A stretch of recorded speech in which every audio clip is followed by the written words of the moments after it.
of the really, really amazing things that makes volunteering for Back to Possibilities work is when we actually see projects come to life. And one of the projects that we're really excited and proud about is the Ikoto Resource Centre.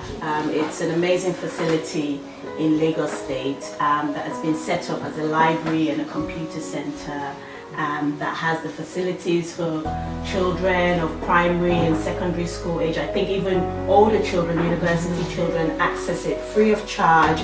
They have access to books, they have access to computers.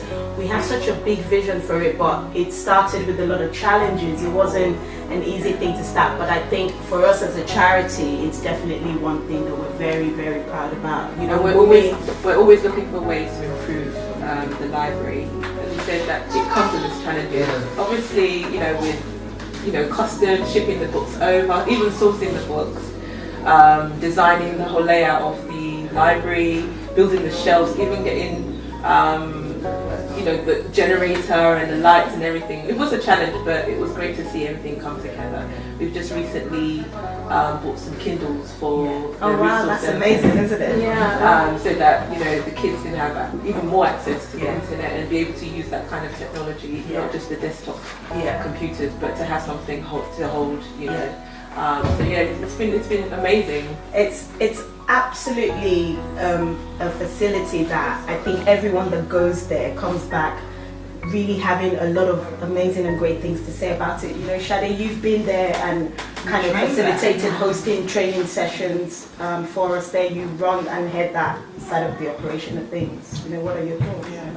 I think one of the most amazing things that I remember is one of the older kids saying that this place has actually given me a lot of confidence to actually pursue my profession. I think he wants to be a cartoonist or something like that.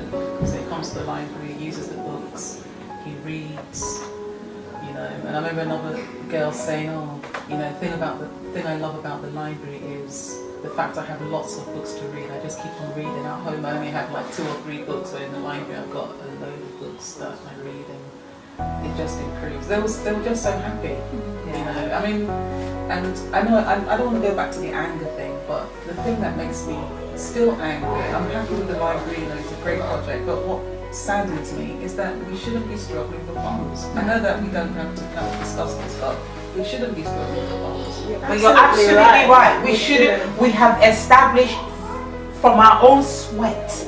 We have pulled people, and our supporters are amazing. They've contributed money. We've established the libraries, and you would think that actually we've shown that we've delivered something that has been given. And so people will support and to help us keep it running, and the businesses around will support, but it is still a struggle.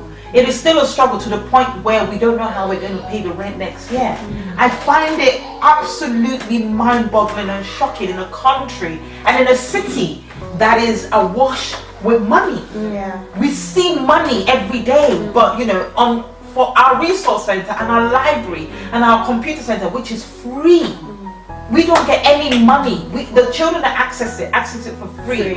And to think that we're still struggling for funding, it's completely beyond me. I think I obviously know and understand the frustration, especially times when I go to Nigeria, and it's literally against my nature, and to see these things, it's mortifying. But I think it's really important to see what we're doing. And as you were talking about the library, I was just thinking these kids must feel like, wow, these people have done this for us. We feel so special, and I think that it's really important for us to really notice that, because just the library alone and just them feeling like we must be something for them to come and do this in our town, we must be something, that alone can fuel the future president. And so I think it's so important for us to acknowledge that we're doing well, we're doing good. So Absolutely. If you really want to help the charity and the resource center in particular, which is one of the things that we're really, really hopeful that you will help us with, simply donate. You can simply donate and go, I've done my bit. If you want to do a little bit more, then visit the center. If you want to do even more, then volunteer some time to deliver a training session at the centre. A lot of you have skills, a lot of you have businesses, a lot of you are professional.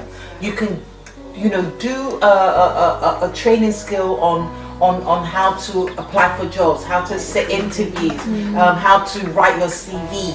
You can deliver a training on how to do makeup, and how to do hair, how to start those vocational businesses. That is what we need. We're not just about donating money. You can even donate just 1 hour every week for just maybe 3 months and teach English and teach maths. Those are the areas where we find very, very lacking. Our children that go to secondary school, we always have to support them in these areas for at least the first 1 year or the first 2 years. So if you teach English in the centre once a week for 1 hour, 2 hours, it goes a long way. There's so much that you can do. I want to challenge you to think about what skills you have and how you can help us, because that's the help we need. We need everyone to get involved, and everyone has a skill or a talent or a gift that they can give back. And if you feel that you don't have any skills to give or to donate to the centre, and you don't have the time, because we appreciate that some of you run your own businesses and you just don't have the time, then I would please ask you to then just give us some money so that we can go and acquire the skill and get it delivered to the centre. Because we do need help. We need monetary help, we need training, we need people that will give up their time to teach at the centre. We need you. And lastly, there is one area that is close to my heart personally. I also want the centre to be a centre that delivers training or teaching to children that are blind. So if you have any skills in this area, then please get in touch with us, because over the next 3-4 years, that is one avenue that we want to expand into. We want to teach children that are blind how to read and write. To close, I would love to thank all our supporters to date. You are the reason why we're sitting around this table and still being able to do what we do.